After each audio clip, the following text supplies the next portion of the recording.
क्या हमारे ऋषि मुनि अंधविश्वासी थे जो कहते थे कि रामायण कोई काल्पनिक नहीं अपितु एक सत्य एक घटना है? आज का ये वीडियो खास तौर पर उन लोगों के लिए जो रामायण को एक माइथोलॉजी एक काल्पनिक घटना बताते हैं। सबसे पहले इसको जाने कि रावण द्वारा माता सीता का हरण करके श्रीलंका ले जाते समय पुष्पक विमान का मार्ग क्या था, उस मार्ग में कौन सा वैज्ञानिक रहस्य छुपा हुआ है, उस मार्ग के बारे में हजारों साल पहले कैसे जानकारी थी। सुनिए इन प्रश्नों के उत्तर जो वामपंथी इतिहासकारों के लिए जहर समान है। मेरे देश बंधुओं, रावण ने मां सीता जी का अपहरण पंचवटी जो कि नासिक महाराष्ट्र से किया और पुष्पक विमान द्वारा हम्पी जो कि कर्नाटका, लेपक्षी आंध्र प्रदेश होते हुए श्रीलंका पहुंचा। आश्चर्य होता है जब हम आधुनिक तकनीक से देखते हैं कि नासिक, हम्पी, लेपक्षी और श्रीलंका बिल्कुल एक सीधी लाइन में है, अर्थात ये पंचवटी से श्रीलंका जाने का सबसे छोटा रास्ता है। अब आप ये सोचिए कि उस समय में कोई भी गूगल मैप नहीं था जो शॉर्टेस्ट वे बता देता,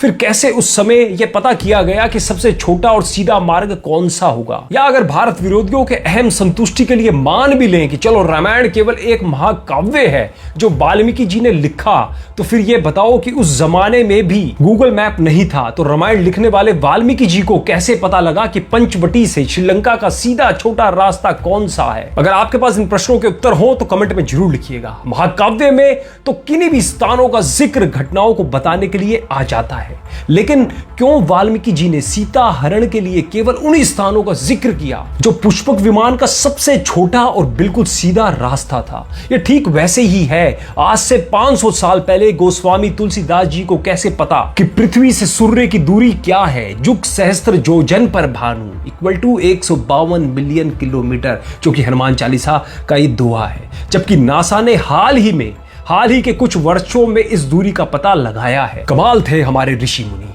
अब आगे देखिए, पंचवटी वो स्थान है जहां प्रभु श्री राम, माता जानकी और भ्राता लक्ष्मण जी वनवास के समय रह रहे थे। यहीं शूर्पणखा आई और लक्ष्मण से विवाह करने के लिए उपद्रव करने लगी। विवश होकर लक्ष्मण जी ने शूर्पणखा की नाक यानी नासिका काट दी और आज स्थान को हम नासिक महाराष्ट्र के नाम से जानते हैं। आगे चलिए, पुष्पक विमान में जाते हुए सीता जी ने नीचे देखा कि एक पर्वत के शिखर पर बैठे हुए कुछ वानर ऊपर की ओर कौतूहल से देख रहे हैं। तो सीता जी ने अपने वस्त्र की कौर फाड़कर उसमें अपने कंगन बांधकर नीचे फेंक दिए ताकि राम को उन्हें ढूंढने में सहायता प्राप्त हो सके। जिस स्थान पर सीता माता जी ने उन वानरों को यह आभूषण फेंके वो स्थान था ऋषिमुख पर्वत, जो आज के हम्पी कर्नाटका में स्थित है। इसके बाद वृद्ध गिद्धराज जटायु ने रोती हुई सीता जी को देखा कि कोई राक्षस किसी स्त्री को जबरदस्ती अपने विमान में लेके जा रहा है। जटायु ने सीता जी को छुड़वाने के लिए रावण से युद्ध किया। रावण की तलवार से जटायु के पंख कट गए। इसके बाद जब श्री राम और लक्ष्मण सीता जी को ढूंढते हुए पहुंचे तो उन्होंने दूर से ही जटायु को सबसे पहले संबोधन हे पक्षी कहते हुए किया और उस जगह का नाम दक्षिण भाषा में जानते हैं क्या पड़ा? लेपक्षी, आंध्र प्रदेश है। अब क्या समझ आया आपको?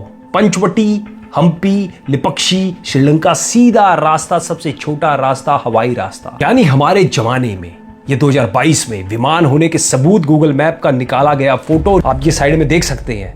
अपने ज्ञान, विज्ञान, संस्कृति को भूल चुके भारत बंधुओं, रामायण कोई माइथोलॉजी नहीं है। यह महर्षि वाल्मीकि जी द्वारा लिखा गया सत्य इतिहास है जिसके समस्त वैज्ञानिक प्रमाण आज उपलब्ध है। इसलिए जब भी कोई वामपंथी, सनातन विरोधी हमारे इतिहास, संस्कृति, साहित्य को माइथोलॉजी कहकर लोगों को भ्रमित करने का या खुद को विद्वान दिखाने का प्रयास करे तो उसको पकड़कर बिठा लेना और ये जो चीजें मैंने बताई है उससे इन सवालों के जवाब पूछना। एक का भी जवाब नहीं दे पाएगा वो। बस अंत में इतना ही कहना चाहूंगा कि सनातन धर्म पर उंगली उठाने से पहले सनातन धर्म को जानो, फिर उस पर उंगली उठाओ। जब किसी विज्ञान का ABCD भी नहीं था तो हमारे सनातन धर्म को पता था कि किस बीमारी का इलाज क्या है, कौन सी चीज खाने लायक है, कौन सी चीज खाने लायक नहीं है। अतः ज्ञान का भंडार है हमारा सनातन धर्म और उनके नियम। विदेशी शिक्षा पद्धति में पढ़ के केवल अपने पूर्वजों, ऋषि मुनियों के नियम पर उंगली उठाने के बजाय उसकी गहराई को जानिए। इस वीडियो को ज्यादा से ज्यादा शेयर जरूर कीजिएगा जिससे लोगों को समझ में आ जाए और सनातन धर्म पर उंगली अगली बार से वो ना उठाए। जय श्री राम, ओम हनुमते नमः।